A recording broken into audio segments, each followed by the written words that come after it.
When neighbors reached the Beckett Hollow in the spring of 1862, they found the cabin intact, the door barred from the inside, and no response when they called out to the family they knew had spent the winter there. Breaking through the door revealed all 5 Becketts, parents and 3 children, positioned throughout the single room as if they had been going about normal activities when something had stopped them, their bodies showing no signs of violence or obvious illness, but bearing evidence of months of confinement in a space that had been sealed so completely that the air inside had gone stale and the darkness had been nearly absolute, as if the family had barred themselves inside their cabin when the first heavy snows made the hollow inaccessible and had never opened that door again through 4 months of winter, choosing to remain in darkness and depleting air rather than opening even briefly to the world outside that had closed around them. Welcome to this journey through one of the most disturbing decisions to remain confined ever documented in the Ozark Plateau. In the years when winter isolation was expected and when families understood that some locations became inaccessible during heavy snow, requiring inhabitants to remain self-sufficient until spring travel became possible, when opening doors and windows periodically was understood to be necessary for air circulation and for maintaining sanity during long confinement, when light and fresh air were recognized as essential even when cold made them uncomfortable, there lived a family who sealed themselves inside their cabin when winter made their hollow inaccessible, and who remained sealed inside through months of darkness and stale air, as if opening even briefly to the outside would be more dangerous than the slow deterioration that complete confinement created, leaving their neighbors to discover in spring what happens when the choice to stay inside becomes absolute, and when the boundary between shelter and tomb becomes impossible to distinguish. Leave a comment where you're watching from as we trace the line between necessary confinement and the kind of sealing that turns protection into suffocation. This video is a work of fiction created solely for entertainment purposes. Any resemblance to actual persons, living or dead, is purely coincidental. Before we descend into that hollow and try to understand why a family would seal themselves so completely that even air and light could not enter, consider what winter confinement meant on the frontier and why experienced survivors understood that complete sealing was dangerous even when outside conditions were harsh. Cabins needed air circulation to prevent the buildup of carbon dioxide and smoke, needed light to maintain psychological health and to prevent the kind of deterioration that darkness created over weeks and months, and needed periodic opening even in extreme cold, because the risks of stale air and complete darkness exceeded the temporary discomfort of cold air entering the cabin. The families who survived winter confinement best were those who maintained routines that included brief exposure to outside air, who opened doors or windows periodically despite cold, and who understood that sealing too completely created dangers that were less obvious than freezing, but that were just as fatal. The Beckett family, John, age 37, Martha, age 34, and their 3 children, Elizabeth, age 12, Samuel, age 9, and Rebecca, age 6, lived in a hollow approximately 10 miles west of what would eventually become Forsyth, Missouri. The hollow was a narrow valley surrounded by steep ridges, accessible during most of the year by a single trail that wound through difficult terrain, but that allowed travel for those who knew the route. During winter, heavy snow made the trail impassable, and the hollow became completely isolated, cut off from the outside world until spring thaw cleared the trail and allowed movement again. The Becketts had lived in the hollow since 1857, had survived 3 previous winters there, and were known to neighbors as a quiet family who kept to themselves but who managed their property adequately, and who showed no signs of being unsuited for the isolation that their location created. The hollow provided good land for farming, provided protection from wind, and provided the kind of solitude that some families preferred. But it also created isolation that was more complete during winter than what most frontier families experienced. When the trail closed, the hollow became an island, unreachable until spring. The winter of 1860-1861 began with heavy snows in late November, earlier than usual, creating conditions where the trail to the Beckett Hollow became impassable, before families in more accessible locations had fully prepared for winter confinement.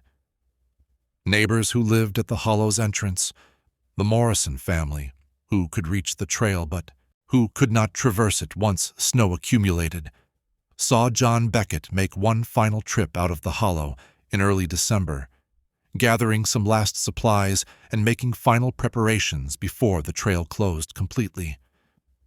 John spoke briefly with Frank Morrison during this visit, mentioning that the early snow had caught him slightly unprepared, that he would have preferred another week or two to complete his winter preparations, but that he had adequate supplies and that his family would manage through the winter as they had managed through previous winters. Frank offered additional supplies if John felt he needed them, but John declined, saying that he had enough and that bringing extra supplies down into the hollow through accumulating snow would be more difficult than simply making do with what he had already stored.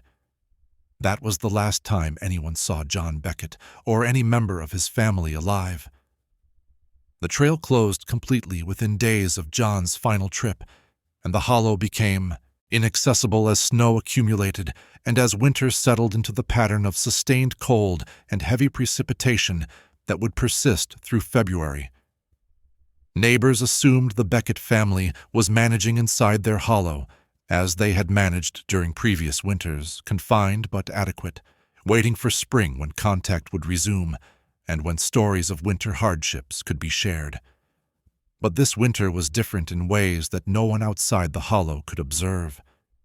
The snow accumulation was heavier than previous years, the cold was more persistent, and the duration of complete isolation was longer than what the Becketts had experienced in their previous 3 winters in the hollow.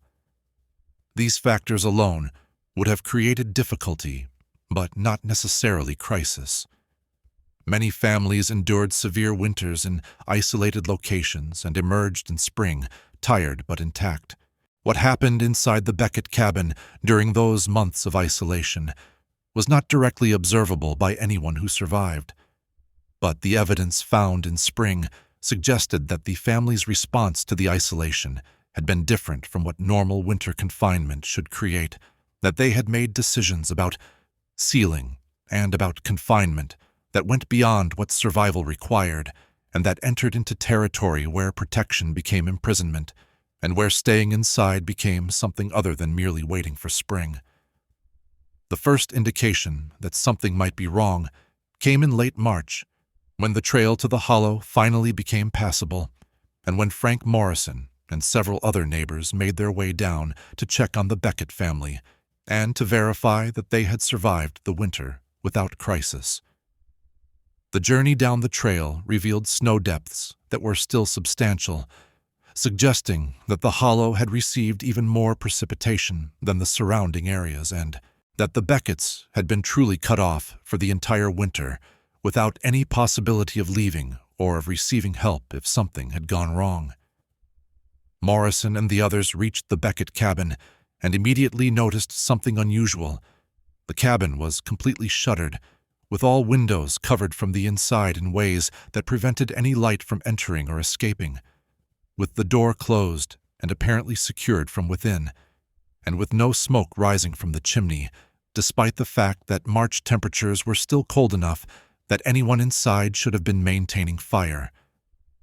The cabin appeared sealed, looked abandoned or deliberately closed, showed none of the signs of habitation that a family living through winter should create. Morrison called out to the family, announcing the arrival of neighbors and asking if the Becketts were well. No response came from inside the cabin. He called again, more loudly, and still received no answer. The complete silence and the sealed appearance of the cabin created immediate concern. Either the family was not inside, having left through some route that seemed impossible given the snow depths, or they were inside but were unable or unwilling to respond. Morrison tried the door and found it barred from the inside. The simple wooden bar that frontier cabins used to secure doors was in place, indicating that someone inside had secured the cabin and that the family should be present.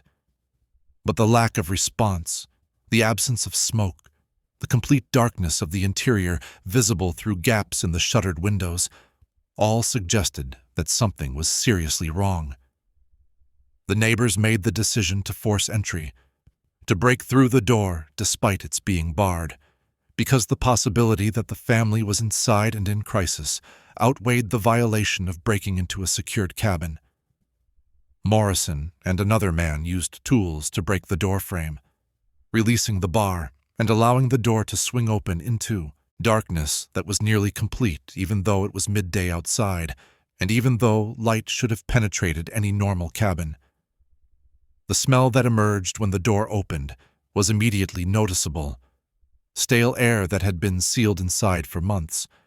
Air that smelled of smoke and of unwashed bodies, and of the kind of staleness that comes from complete lack of circulation. From air that has been breathed and rebreathed without renewal for extended periods. Morrison hesitated before entering, struck by the quality of the air and by the darkness that the open door barely penetrated.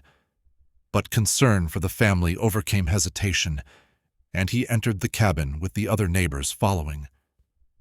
As their eyes adjusted to the dim light that now entered through the opened door, they could make out shapes inside the cabin, furniture, personal belongings, and the forms of people positioned around the room in ways that suggested they had been engaged in normal activities.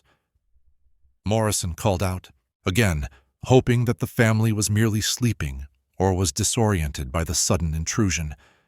But no movement came from the shapes. No sounds indicated consciousness or life. The neighbors moved through the cabin systematically, examining each member of the family and gradually understanding what they were seeing. All 5 Becketts were dead, had been dead for some time, were positioned as if they had simply stopped in the middle of daily activities and had never resumed. John was near the cold stove. Martha was seated at the table. The children were in various locations around the room, all still, all cold, all showing the signs of death that had occurred weeks or perhaps months earlier. The cabin was examined for evidence of what had killed the family.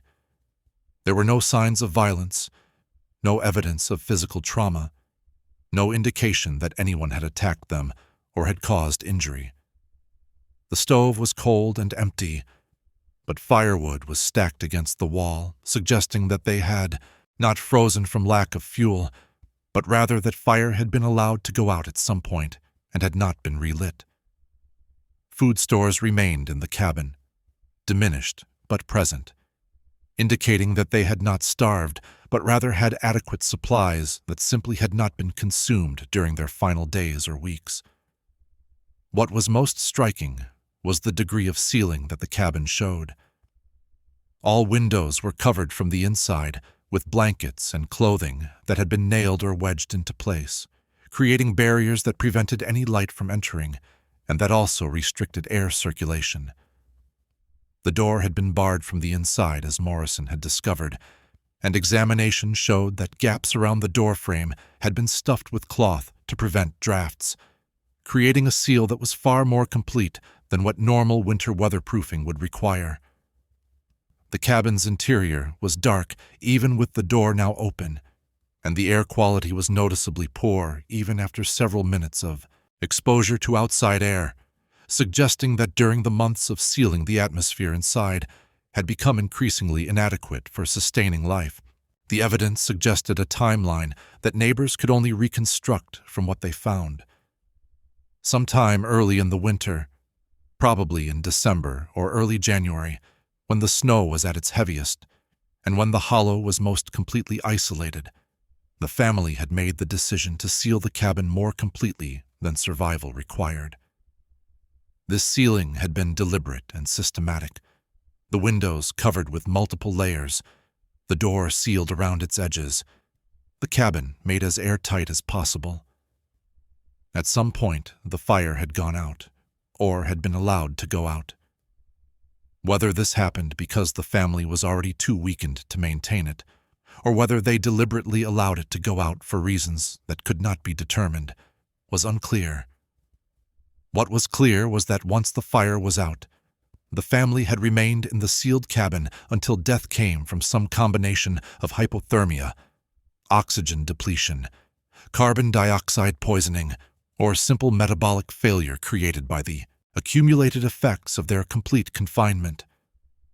Frank Morrison tried to understand why the family had sealed themselves so completely, why they had chosen to remain in darkness and stale air, rather than opening periodically to light and fresh air, even if that meant brief exposure to cold. He found no written explanation, no note that would indicate the family's reasoning or their state of mind.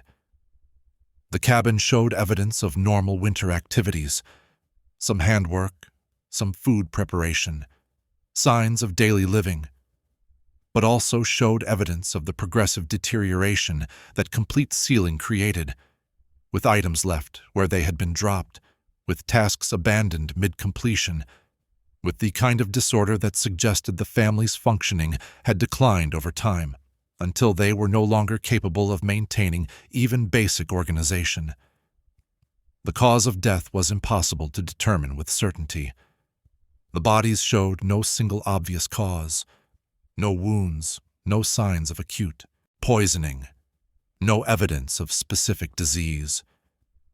They appeared to have simply stopped, to have died from the accumulated effects of living in conditions that human physiology could not sustain indefinitely, from breathing air that was no longer adequate, from living in darkness that human psychology could not endure, from remaining sealed inside when opening would have provided renewal, but when opening had apparently seemed impossible or undesirable for reasons that died with the family. Theories about why the Becketts had sealed themselves so completely ranged from fear of the cold to some form of shared psychological breakdown to carbon monoxide poisoning that had impaired their judgment early in the winter and had prevented them from recognizing that their sealing was creating the conditions that would kill them. But no theory could be confirmed, and the mystery of why they had chosen to remain sealed when opening would have saved them remained as closed as the cabin had been during those months of winter. The Beckett family was buried in a cemetery near the hollow's entrance, their deaths recorded as resulting from the effects of winter confinement, their story becoming a cautionary tale about the dangers of sealing too completely and about the fatal consequences of choosing darkness and stale air over the temporary discomfort of cold and light. Their cabin was left standing, but was never reoccupied, and the hollow itself was avoided by other potential settlers who knew the story and who felt that there was something wrong about a place where a family had sealed themselves away from the world and had died in self-created darkness, while spring waited just weeks away outside walls they had chosen never to open. We have reached the end of this journey through one of the Ozark Plateau's most disturbing decisions to remain confined, a family who sealed themselves inside their cabin when winter closed their hollow, and who remained sealed inside through months of darkness and stale air until neighbors found them in spring, leaving only the question of why they chose to stay sealed when opening. Even briefly would have provided the renewal that survival required.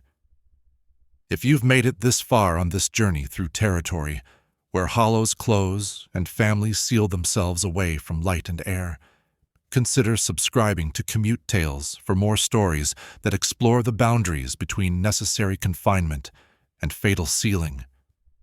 Leave a comment sharing your thoughts on why the Beckett family might have chosen to remain so completely sealed. And if this story resonated with you, a like helps bring these narratives to more people.